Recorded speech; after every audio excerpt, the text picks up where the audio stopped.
ஓம் பக்தி சேனலின் அன்பான வணக்கங்கள்.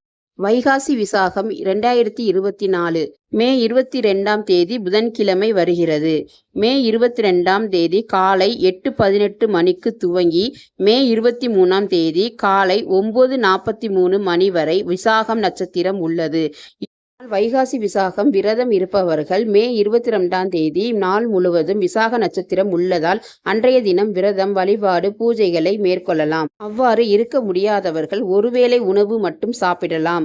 மற்றவர்கள் பால், பழம் சாப்பிட்டு விரதம் இருக்கலாம். முருகனுக்குரிய 6 எழுத்து மந்திரங்களான ஓம் சரவண பவ, ஓம் முருகா என்பனவற்றில் ஏதாவது ஒன்றை சொல்லலாம். திருப்புகழ், கந்தர் சஷ்டி கவசம் படிக்கலாம். குழந்தை வரம் வேண்டி சஷ்டி திதியில் விரதம் இருப்பவர்கள் வைகாசி விசாகத்தன்று விரதம் இருந்து வழிபட்டால் அடுத்த ஆண்டு வைகாசி விசாகத்திற்குள் நிச்சயம் குழந்தை பேறு ஏற்படும் என்பது நம்பிக்கை.